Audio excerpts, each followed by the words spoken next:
बहरहाल जैसे स्वामी जी ने प्रयास किया एक इंडियन कम्युनिटी को एस्टैब्लिश दुनिया में जाकर के किया, इनके लेक्चर के बाद स्वामी जी के ये बहुत पॉपुलर हो गए। ये इतने पॉपुलर हुए कि इनको अलग अलग लोग अपने घर में बुलाने लगे और लोगों ने अपने घर में बुलाया, सारे बड़े बड़े रईस लोगों ने बुलाया। एक बार एक ऐसे ही बहुत अमीर आदमी जो अमेरिका के सबसे अमीर आदमी थे अपने घर बुलाया, इनकी कथा हुई, चर्चा हुई, उन्होंने बोला कि आप यहाँ पे आराम करिए। बड़ा गद्देदार मुलायम बड़ा सुंदर कमरा और बेड, वो गद्देदार बेड, इस पर बोला कि आप यहाँ विश्राम कीजिए स्वामी जी। स्वामी जी गए, उन्होंने बेड देखा, जाके उस पर बैठे, लेकिन उनके मन में विचार आया कि मेरी माँ आज भी ज़मीन पे सो रही होगी भारत में, आज भी कम से कम 25 करोड़ भारतीय ज़मीन पे वहाँ सो रहे होंगे, बड़ी एक्सट्रीम कंडीशंस में, जिनके पास पंखा तक नहीं है, जिनके पास कोई सुविधा नहीं, जिनके पास बिजली नहीं है और बहुत बुरी हालातों में बिना खाना खाए सोते हैं। तो मैं कैसे बिस्तरे पर सो जाऊँ?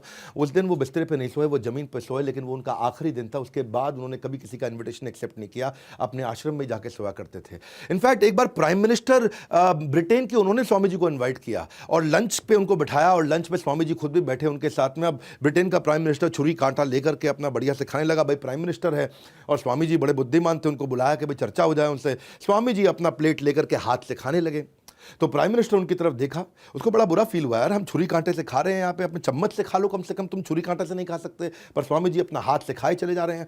वहाँ पे उनको बड़ा फील हो गया, तो उन्होंने से पूछ लिया कि आप इंडियंस इतने मॉडर्न एनवायरनमेंट के अंदर अभी भी हाथों से ही खा रहे हैं, ये क्या तरीका हुआ?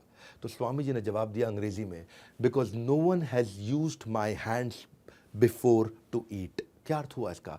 किसी ने मेरे खाने से पहले मेरे हाथों से खाना नहीं खाया है, लेकिन बहुत से लोगों ने खाना, मेरे इस खाना खाने से पहले इसी छुरी कांटे से खाना खाया है। यानी कि ये छुरी कांटे सब झूठे हो चुके हैं, मेरा हाथ आज तक मेरे ही मुंह में जाता है, ये दुनिया के मुंह में नहीं जाता है। स्वामी विवेकानंद का ये उत्तर सुन के ब्रिटेन के प्राइम मिनिस्टर बहुत हैरान हो गए। हाँ, भारत हमारा अभी परतंत्र था, स्वतंत्र नहीं था, लेकिन इतने बुद्धिमान लोगों को देख करके दुनिया, नेताजी सुभाष चंद्र बोलते थे कि इतने प्रोफाउंड, इतने कॉम्प्लेक्स थे कि if he had been alive, I would have been sitting on his feet। Hindi में कहूँ तो स्वामी जी इतने महान गहन थे कि अगर वो जिंदा होते तो मैं उनके चरणों में रहता। ये नेताजी सुभाष चंद्र बोस कहा करते थे। ये थे स्वामी विवेकानंद, महिलाओं को इतना रिस्पेक्ट किया करते थे।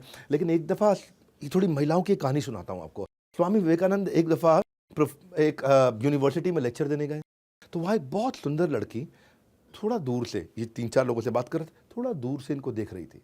अच्छा, स्वामी जी पहचान गए थे कि देख रही है मुझको, लेकिन ध्यान नहीं दिए। वो खड़े होकर देखते रही स्वामी जी को और ये 3-4 लड़कों के साथ अपना बात कर रहे थे। बहुत देर तक स्वामी जी ने देखा कि वो देख रही है। जैसे ही ये लड़के गए तो स्वामी जी उनकी तरफ मुड़े और प्रणाम किया। तो वो लड़की उनके पास आई और बोली, स्वामी जी।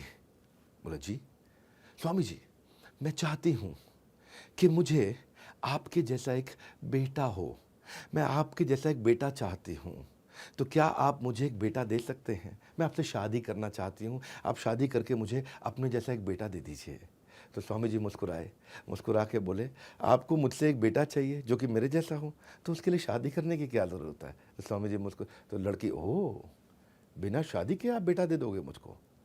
Good idea. हाँ, तो लड़की को लगा कि लगता है स्वामी जी तैयार हो गए हैं, अब मुझे बढ़िया बढ़िया। तो उसके मन में कुछ हार्ट ऐसा चलने लगे, ऐसा मतलब वो सोच ही रही थी। तो स्वामी जी फिर मुस्कुराए, बोले, हाँ मैं ठीक कह रहा हूँ, बिना शादी के आपको मेरे जैसा बेटा मिल सकता है। देखो, शादी करके मैं कोई गारंटी नहीं दे पाऊँगा कि हमारे संबंधों से जो संतान की उत्पत्ति होगी वो बिल्कुल मेरे जैसा होगा, ये मैं गारंटी नहीं दे सकता, लेकिन मेरे पास दूसरा उपाय है। तो वो बोली, क्या?